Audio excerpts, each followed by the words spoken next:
What's up, everybody? Welcome back. Today, the stock market is opening higher. We have the SPY at 508. We also have the Qs up at 431.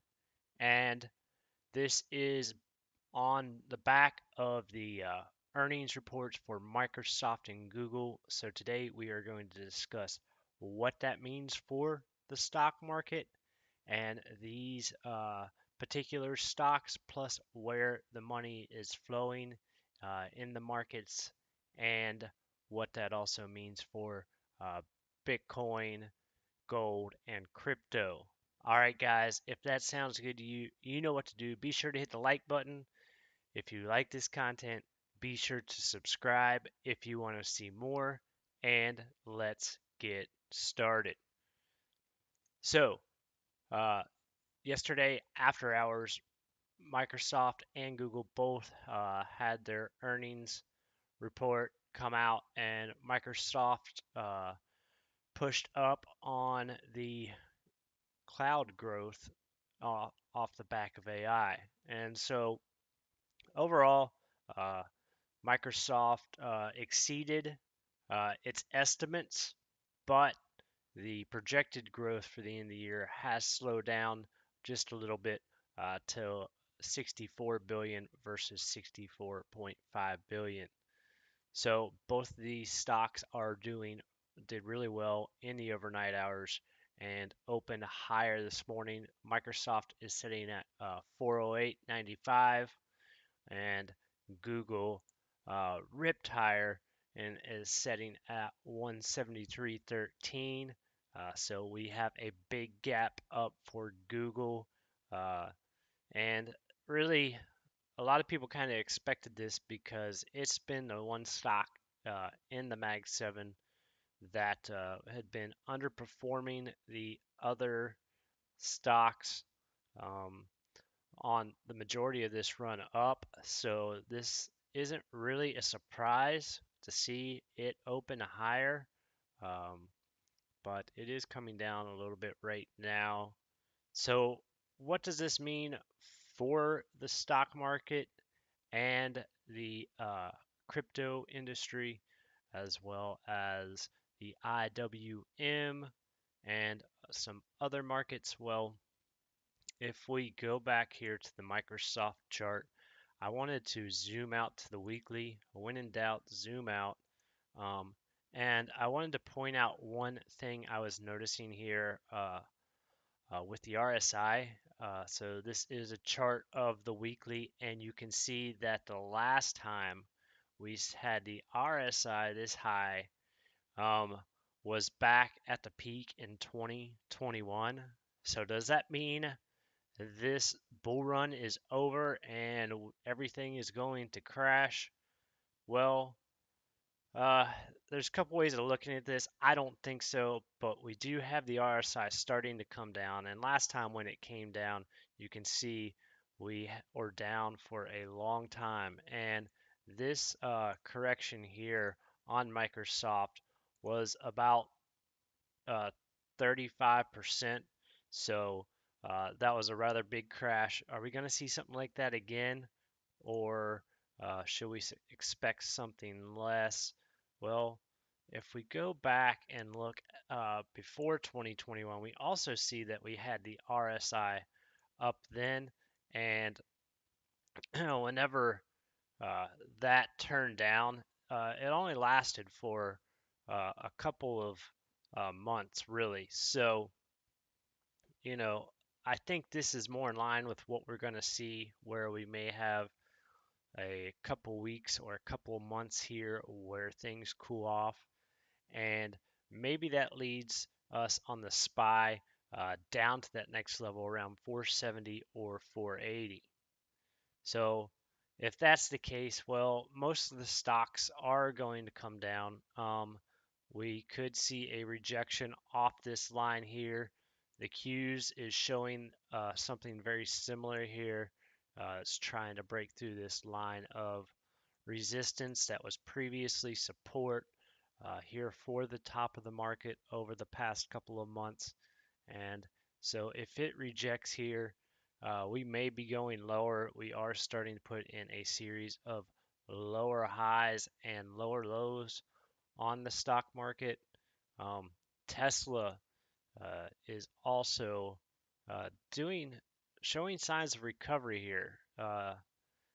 It gapped open day before yesterday, and it has been doing really pretty well here. It looks like we may have put in a temporary bottom on Tesla. You can see that RSI was very far down, and it has been for a while. Um, and Tesla is actually one of the worst performing big stocks that we have, down nearly 40% on the year. So, um, we may start to see a base form here for Tesla if we can break through this level. Well, there could be a lot of upside potential. Maybe we're potentially putting in some sort of inverse head and shoulders here. We'll just have to see how that plays out for Tesla. So yesterday I posted over on Twitter, that the money was flowing to other markets. Apparently, that pissed a lot of people off because I lost about 30% of my followers. But, guys, I'm here to help you make better investing and trading decisions. I'm not here to hype the markets. I know a lot of my first videos here were more related to Bitcoin and things like that, and I am still a big believer in Bitcoin, but we'll get more into that in a minute. But I just want to let you guys know where I stand because I'm here to help you guys make money. I've been an investor and trader for over 20 years, investing and trading about the last 15 years or so, and I've always watched the markets. It's something that's really interested me. So I have a lot of experience on how these things go, and I'm just here to help you all try to make better decisions because, um, yeah, they can be challenging, and whenever uh, things happen, when the sentiment shifts, we got to be aware of that. Um, I know everyone keeps expecting this market to go up. At least that's what it, everyone's been thinking for the last several months. And obviously, you're going to have corrections along the way. Um, but when I noticed the markets were starting to shift a couple weeks ago, I started taking some risk off the table because they say don't go off feelings if you're trading. Well, I think that's true for most people. You don't want to sell uh, at the bottom and buy at the top. You don't want to buy at peak euphoria and then sell when everything goes way down. Um, but sometimes your gut intuition is best to follow in life, and I believe that. So anyway, let's go on and take a look at what is happening here on the IWM because the IWM really uh, has this huge basing formation it's been putting in over the last couple of years, and it broke out of this line of resistance and now is using that as support.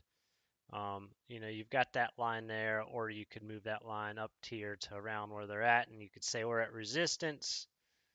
Uh, Either way, uh, it's starting to put in a series of higher lows and higher highs.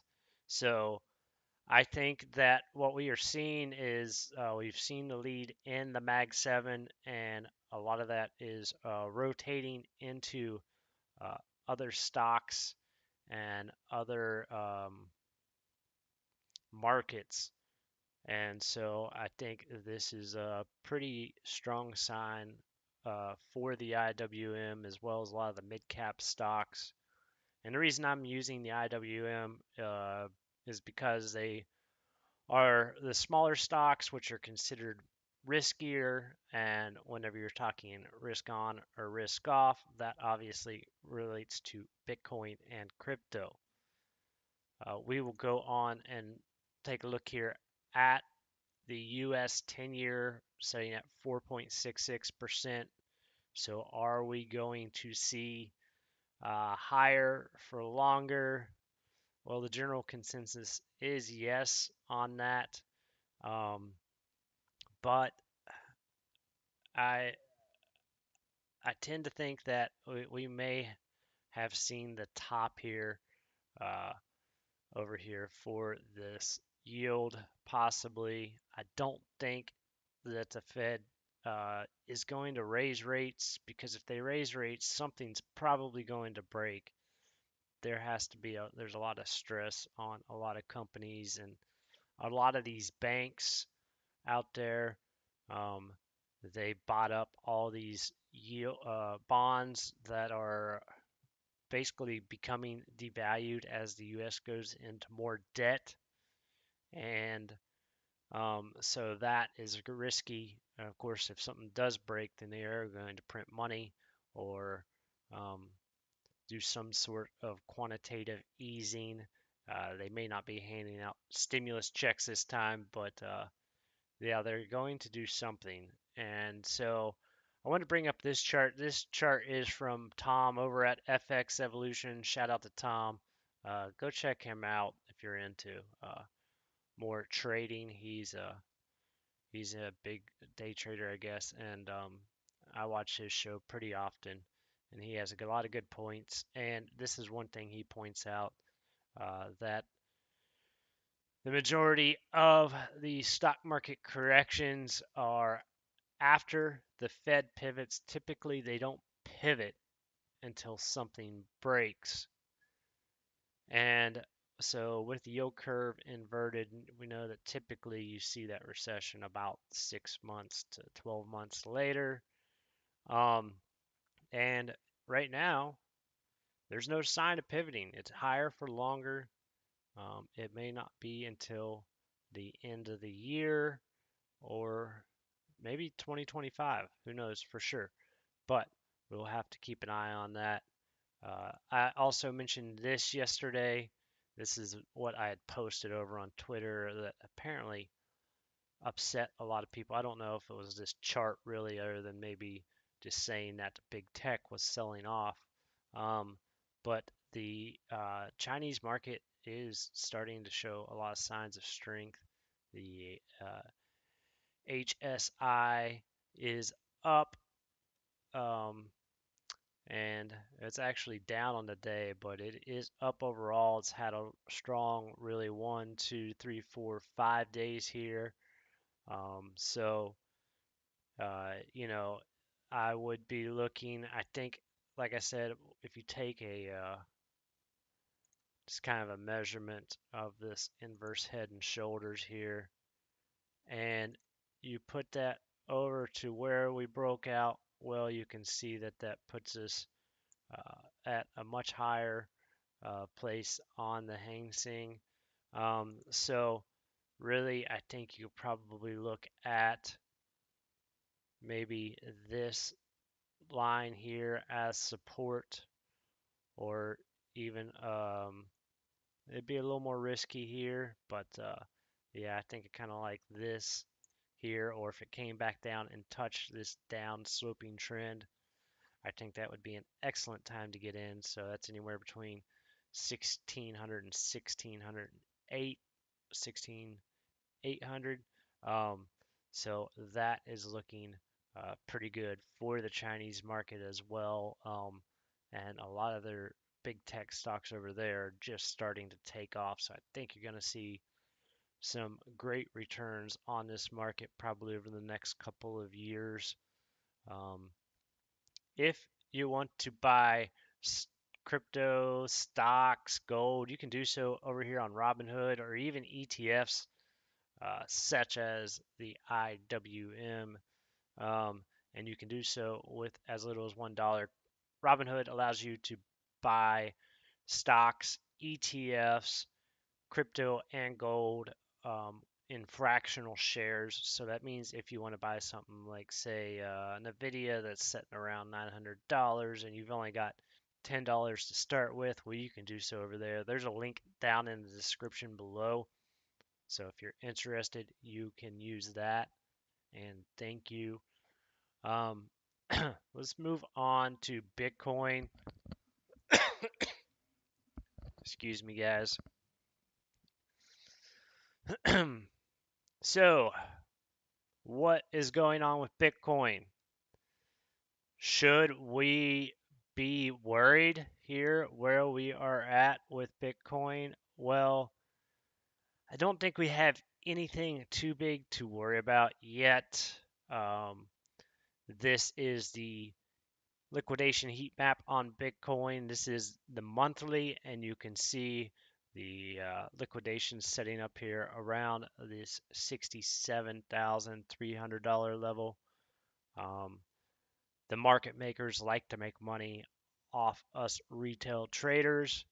And so what they like to do is they do like to do these liquidation hunts where they go after that liquidity. You have that one, and then you also have a bigger one at 72,000. I posted this earlier this week on X, um, that there's the real possibility that Bitcoin could go up here and sweep this level within the next month.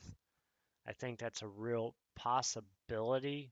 Um, but right now, there is some pressure on Bitcoin and crypto. So, will we see that happen? Well, maybe. If we do, I think we will be going to all-time highs shortly after that. Or possibly we just reject off this line again and, do another range here. And really, all this volatility in Bitcoin is great for day traders if you're trying to do that. I don't really day trade. As I said before, I am an investor and swing trader. Um, so that is what I do. And so, anyway, guys, Bitcoin's sitting at 63,300 today, moving down a little bit. If we do happen to see the S&P move further down and the stocks, well, I think we are going to see Bitcoin probably do something similar. Uh, Maybe this is going to be the sell in May and go away as crypto kind of dies off for a couple months or really cools off, I should say, not dies off because it is definitely here to stay. Um, so what could we see if the S&P goes down? Well, I do think you could see Bitcoin come down. I think if it gets below that $60,000 level, the first stop is around 56,000. There's just a bit of support there. It probably comes down and maybe bounces off that before moving down farther to the $52,000 range. I think that is a possibility. We are coming down on the RSI on the daily time frame. If we zoom out to the weekly, uh, then you can see that the RSI is just is peaked back here, kind of, but the moving average is just starting to flatten out, suggesting that it may want to come down here and cool off for a little while, and then maybe you see this market pick up again later this summer. That's a possibility. Of course, crypto typically does well in the fall. So, this may not really go anywhere for, a couple of months, like 3 or 4 months. We may have to wait until September before we see things pick back up. I think that is the worst case scenario in the shorter term, going back to the daily. Again, I think we could go up there and try to retest that $72,000 level. Um, so yeah, a lot of these a lot of these cryptos have really been oversold on the RSI. You have Ethereum. Ethereum's setting at 3,112, and it's holding up pretty well. I don't think it'll be too long before you see Ethereum start to outperform Bitcoin. um, but we'll have to keep an eye on the Ethereum to Bitcoin ratio for that. Yeah, the short-term RSIs are cooling off here a little bit. So let's see, what else do we have? We've got Solana. Solana is sitting at 143. Again, the RSI came down, and um, this is the one positive I have for crypto in the short term is this RSI has come down so low. We haven't seen RSIs this low since back here in September last year, and that was just before the October run started. So maybe a lot of these altcoins are getting ready to start moving. Maybe if Bitcoin just continues to kind of move sideways, maybe we start to see some of these riskier assets start to take off because a lot of them have had major sell-offs already. Um, and if we just take a look at Solana in particular, this is pretty substantial when you're talking, 35, 40% on something like this. So, yeah, it could continue to range here for a while, or it could possibly move higher. Excuse me, guys. And we will move on over to gold because gold has been strong. It has cooled off just a little bit, but up today at 23.35.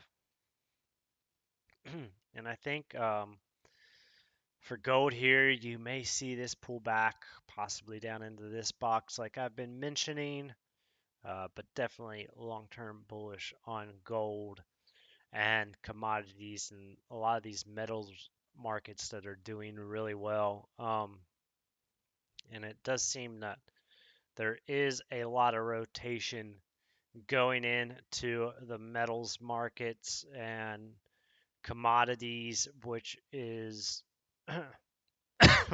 excuse me, good for some of these other countries that produce these. And that's one reason I keep mentioning the Chinese market as well, because they are a big producer of natural resources.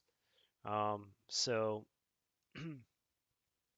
I think that will help those markets out as well. But yeah, like I said, I think gold moves higher over the next 6 months to a couple of years, really. I think you could see like a $3,000 plus uh, potential for gold and things like silver. Silver is lagging slightly behind gold. If you want to buy gold, silver, crypto, Bitcoin, Ethereum, Solana, you can do so over on iTrust Capital. iTrust Capital allows you to buy uh, those assets in a tax advantage account. So this is an IRA. You can roll over a portion of your 401k or IRA with iTrust like I did, and they allow you to buy, sell, and trade crypto, gold, and silver 24/7 with low cost and no monthly fee. There is a link down below. Um, so if you're interested, you can use that. Again, I appreciate it. And let's talk about portfolio sizing. I mean, everybody's is going to be different. This is not financial advice. This is I'm just trying to educate you on what I see. Um, and so you really have to consider what risk you are comfortable with. So, in my account, I've always been pretty conservative overall, but I do like to take some risk when I see them and and when it makes sense. And so, a lot of people are starting to ask if they should be dedicating a portion of their portfolio to something like Bitcoin or maybe some of these altcoins. A lot of these big financial institutions said, oh, maybe 1 to 2%. And then they say, well, maybe it should be 5. And then you have like Bloomberg coming out and saying, well, people maybe should be looking at doing as much as 28%. I can't decide that for you. That is up to you. Um, Me personally, I'll just kind of tell you what I have done. And so, what I've done is I've taken about 5% of my portfolio over to iTrust. And got started there. Then I moved more over as I made some gains, rebalancing the portfolio. And so, it's up to you. Couple percent, 5%, 10%. If you're young, you have a lot of time, then, you can be more risky. That's how it works in investing. Um, So really that is up to you. I would never go all in on one asset. I like to be diversified. I've been taking profits along the way. And honestly, on this run up that we've had, I seen the aggressiveness of this run up. So I was sure I made sure to take extra profit off along the way, and build a larger cash position because typically run ups this quick don't end well. I'm not saying that this is going to crash here. I don't think we are going to see a crash. I am still bullish on the markets for the rest of the year, but yeah, I've got a large cash position. I've got things like gold and some crypto related assets. I am more crypto based, to be honest. Probably a little over 50% into crypto. And, I still have some other stocks and things like the Chinese market I'm starting to get into. But yeah, it's really up to you guys. Um, that is my word of advice on that, I guess. So stay safe out there, guys, and protect yourselves. And also, don't forget to follow me over at Mind of Financier on Twitter or X, and I am Mind of the Financier on YouTube, Instagram, and Facebook. All right, guys, it's Friday. Go out there, enjoy your weekends. I hope you all have a great day. And until next time, take care and be legendary. All right, guys, have a great day.